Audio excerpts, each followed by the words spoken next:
A racist officer breaks a black veteran's leg, but 20 minutes later he's filled with deep regret. James Carter was a man of quiet dignity and unshakable resolve. At 54, he carried the weight of a lifetime of service. As a retired Army sergeant who had endured 3 grueling tours in Afghanistan, he bore scars both visible and unseen. His limp, a constant reminder of the shrapnel he had taken while shielding his squad from enemy fire, was more a badge of honor than a burden. James was proud of what he had given for his country, though the world often failed to recognize or repay his sacrifice.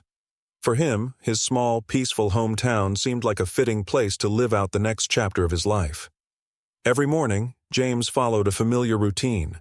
A slow walk to the local park, where he stretched his stiff leg on the benches and exchanged pleasantries with the regulars. The townsfolk knew him well. Mr. Carter, the veteran who never asked for much and was always quick to lend a hand. Today seemed no different. The early autumn breeze was crisp, and James made his way toward the corner convenience store to pick up a bottle of water before heading home. Inside the store, the cashier greeted James warmly. "Morning, Mr. Carter. Your usual?"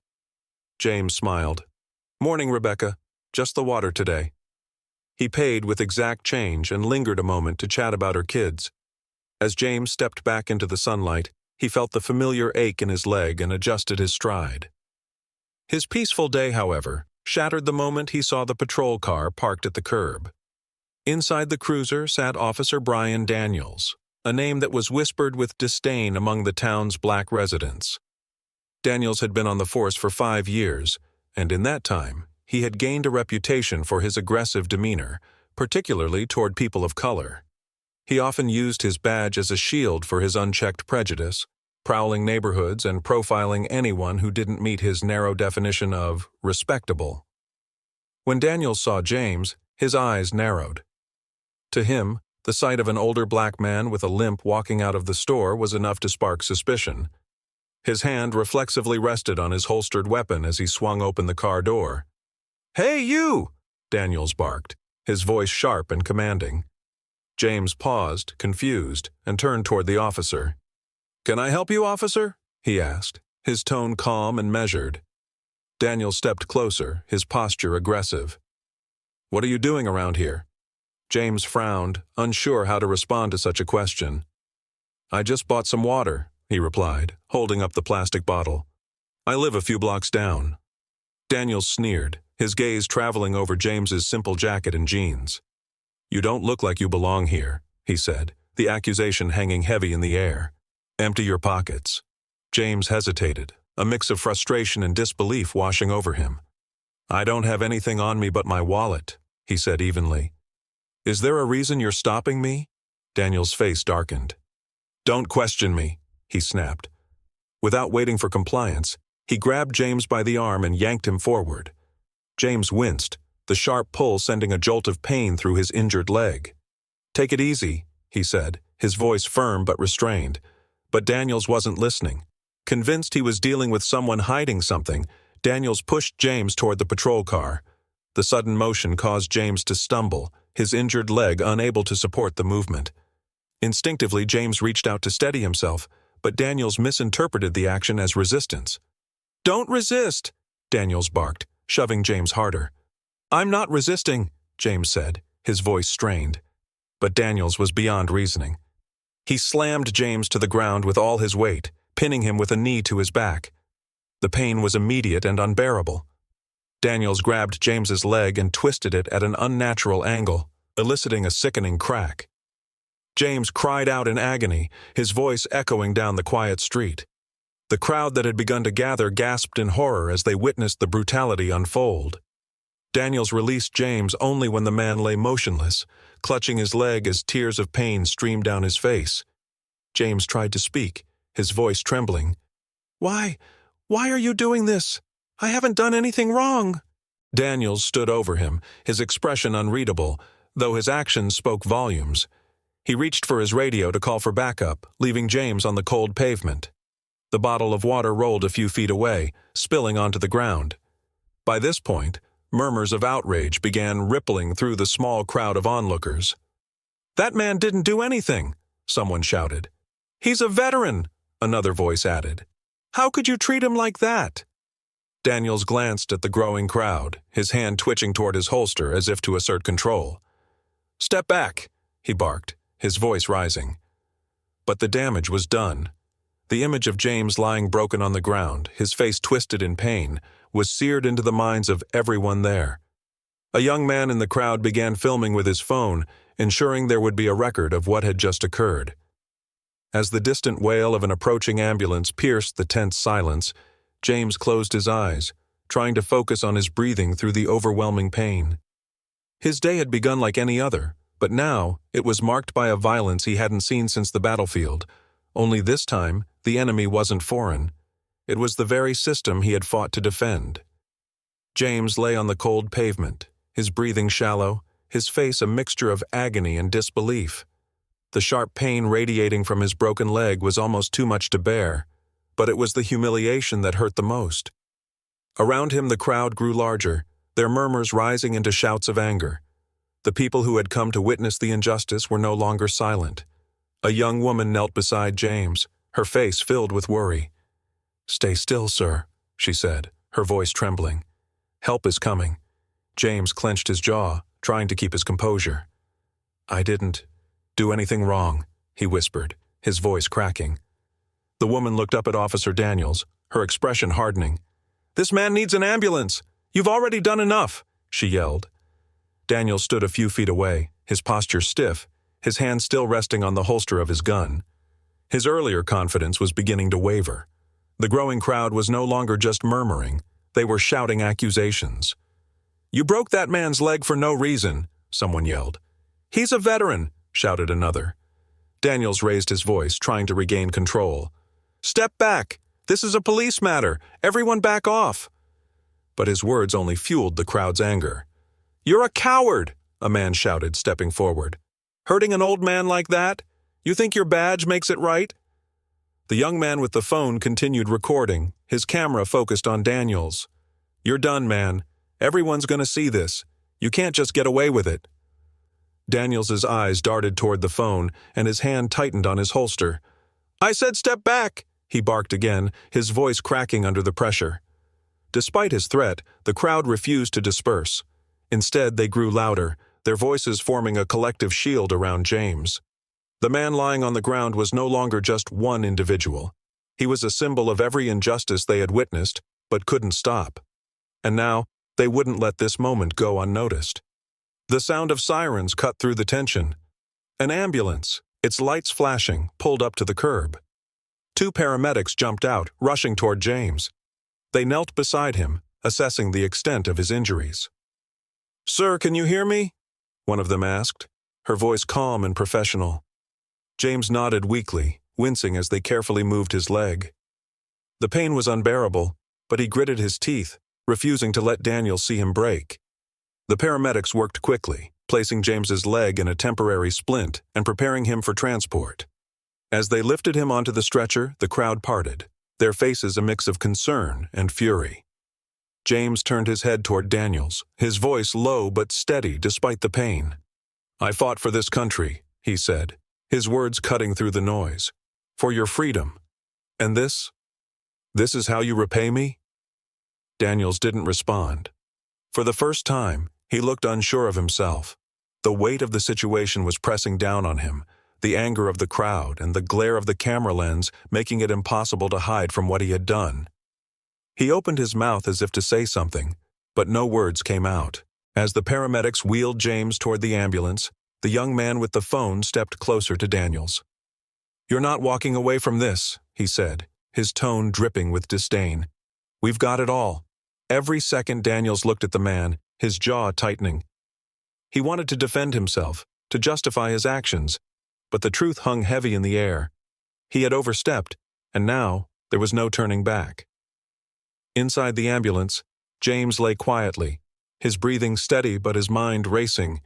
He thought about the years he had spent serving his country, the sacrifices he had made, and the countless times he had put his life on the line for people like Daniels.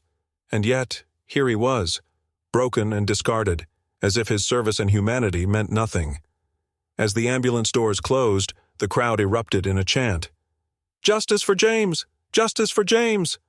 Their voices echoed through the street, a powerful reminder that the incident would not be forgotten. Daniels stood alone on the sidewalk, the weight of the moment sinking in. His earlier confidence was gone, replaced by a gnawing sense of regret. He had crossed a line, and deep down he knew it. The faces of the crowd burned into his mind, their anger a reflection of his failure. And as the ambulance disappeared into the distance, Daniels realized that he would have to face the consequences of his actions, whether he was ready or not. Daniels sat stiffly in Captain Reynolds' office, his mind racing as the weight of the situation pressed down on him. The fluorescent lights above seemed harsher than usual, their glare reflecting off the polished badge pinned to his chest. The thick file Reynolds had slammed onto the desk sat between them, its contents a damning reminder of the man whose leg Daniels had broken just hours earlier. "Do you have any idea what you've done?" Reynolds demanded, his voice sharp and unyielding. Daniels looked down, his hands gripping the arms of his chair. "I thought he was resisting," he muttered, though the words sounded hollow even to his own ears. Reynolds' expression darkened. "Thought? You didn't think at all. That man, James Carter, is a decorated war hero. 3 tours in Afghanistan, a Purple Heart, the kind of person who's risked his life for this country, for people like you. And you left him lying in the street like a criminal." Daniels shifted uncomfortably. "I didn't know who he was." "That's the problem, isn't it?" Reynolds shot back. "You didn't take the time to find out. You didn't ask questions, didn't assess the situation. You saw a black man walking out of a store, and you decided he was guilty of something. Do you know how this looks for us? For you?" Daniels' stomach twisted. He had always prided himself on being a tough but fair officer, but the scene in the street replayed in his mind. James lying on the ground, clutching his leg, his face twisted in pain, the crowd shouting for justice. The camera phone pointed directly at him, and James's words, low and steady, cutting through the chaos. "I served this country, and this is how I'm treated?" Reynolds opened the file and slid a photo across the desk. It was a younger James Carter, standing proudly in uniform, his chest adorned with medals. The image of a man who had given everything for a nation that had failed him in return. Daniel stared at the photo, his chest tightening. "I didn't mean to hurt him," he said quietly. Reynolds leaned forward, his voice icy. "But you did. And now the whole world knows it. That video is everywhere. The mayor's office is breathing down my neck, demanding accountability. And Carter? He's pressing charges." Daniel's heart sank. He had dealt with complaints before, allegations of excessive force, racial bias, but they had always been swept under the rug. This felt different, bigger. He could feel his career, his reputation, slipping through his fingers. Reynolds wasn't finished. "Do you even know what he was doing when you stopped him?" "He was buying a bottle of water after his morning walk." "That's it. The man walks every morning to stretch his injured leg. The leg he injured saving his squad from an ambush." Daniels' mind reeled. He had assumed James was up to no good because of his limp, his plain clothes, his quiet demeanor. But now, faced with the truth, Daniels felt a pang of something he hadn't expected. Guilt. Reynolds sat back, shaking his head. "You've got a choice, Daniels. You can keep making excuses, or you can start taking responsibility. Because this isn't going away." For the rest of the day, Daniels couldn't escape the weight of what he'd done. Every officer in the precinct seemed to be avoiding his gaze. His phone buzzed constantly with notifications, news alerts, messages from colleagues, and links to the video that had now gone viral. He didn't have the courage to watch it. Later that evening, Daniels sat alone in his small apartment, the room eerily silent except for the faint hum of the television in the background. He finally opened his laptop and searched for James Carter. Articles and photos flooded the screen, stories of bravery, interviews with former squad members who called him a hero, and images of James smiling proudly with his medals. Daniels scrolled through the stories, each one adding to the knot of shame tightening in his chest. This wasn't just a name on a report or a man lying injured on the street. This was someone who had lived a life of sacrifice and service, someone who deserved respect, not brutality. For the first time in his career, Daniels felt the full weight of his badge pressing against him, not as a symbol of authority, but as a reminder of the responsibility he had failed to uphold. He thought about the people in the crowd, their anger and disgust directed squarely at him. He thought about the young man with the camera phone, who had refused to let him walk away unchallenged. And most of all, he thought about James Carter, a man who had survived war only to be broken by someone who should have protected him. As the night wore on, Daniels stared at the image of James in his military uniform, his heart heavy with regret. For the first time, he couldn't hide from the truth. He had let his prejudice blind him, and the consequences were irrevocable. As the fallout from the incident spread like wildfire, Officer Daniels found himself at the center of a storm he could no longer control. The video of him breaking James Carter's leg had become a symbol of everything wrong with law enforcement: unchecked authority, racial prejudice, and a lack of accountability. Protesters gathered daily outside the precinct, holding signs with phrases like "Justice for James" and "Heroes deserve better." The chants grew louder each day, echoing in Daniels's mind long after he had gone home. Daniels sat alone in his dark apartment, scrolling through news articles and watching the video for what felt like the 100th time. Each replay brought with it a fresh wave of regret. He had once seen himself as a protector, someone who upheld the law and kept his community safe. But now, the image staring back at him on the screen was that of a man abusing his power, a man whose actions had left an innocent person permanently scarred. The department's investigation concluded quickly, as the evidence was damning. Daniels was charged with excessive force and reckless endangerment, and the city announced his immediate termination. His badge and gun were taken from him in a brief, humiliating ceremony witnessed by his colleagues, many of whom now avoided him entirely. What stung even more than the loss of his career was the knowledge that his actions had become a cautionary tale, shared and condemned by millions. Meanwhile, James Carter's recovery was slow but steady. The doctors had warned him that the injury would take months to heal and that his mobility might never fully return. Yet, despite the pain, James refused to let the incident define him as a victim. From his hospital bed, he began speaking out, using his voice to highlight the broader issues of racial profiling and police brutality. "This isn't just about what happened to me," James told a reporter during a televised interview. His face was pale, and his leg was suspended in a cast, but his voice was steady. "This is about accountability, about making sure no one else has to go through what I did." James's quiet strength resonated with people across the country. Veterans organizations rallied around him, holding fundraisers and sending messages of support.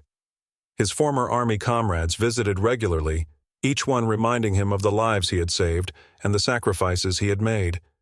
James used the settlement money from the lawsuit he filed against the city to establish the Carter Foundation, an organization dedicated to helping veterans and advocating for victims of police brutality. The foundation quickly gained traction, becoming a beacon of hope for those who had been silenced or overlooked. Months later, at the ribbon-cutting ceremony for the foundation's first community center, James stood before a crowd of supporters. His leg still bore the weight of his injury, but his voice carried the conviction of a man determined to make a difference. "We all have a responsibility to hold each other accountable," he said, "not just in law enforcement, but in our communities, in our government, and in our everyday lives. Change starts with us." Daniels, now living in a modest apartment far from the city, watched the ceremony on TV. He hadn't left his home much since the incident, unable to face the stares and whispers of people who recognized him. As he listened to James speak, he felt a pang of guilt that was deeper than anything he had experienced before. He had taken something from James, his mobility, his dignity, but James had turned it into something greater, something meaningful. The former officer considered reaching out to James, but he knew there were no words that could erase the harm he had caused. Instead, Daniels began volunteering at a local food pantry, hoping to quietly contribute to the community in a way that might, in some small measure, atone for his actions. For James, the incident became both a scar and a source of strength. He continued to advocate for justice, his foundation growing in influence and reach. And while the pain in his leg served as a daily reminder of what had happened, it also fueled his resolve to ensure that his story would inspire change. James and Daniels never spoke again, but their lives remained forever linked, a stark reminder of the power of accountability, the weight of actions, and the enduring strength of those who choose to rise above. The story you just watched is fictional, created to highlight the dangers of prejudice and the need for respect and justice, especially for those who have served. Its purpose is to raise awareness and inspire empathy in our daily lives.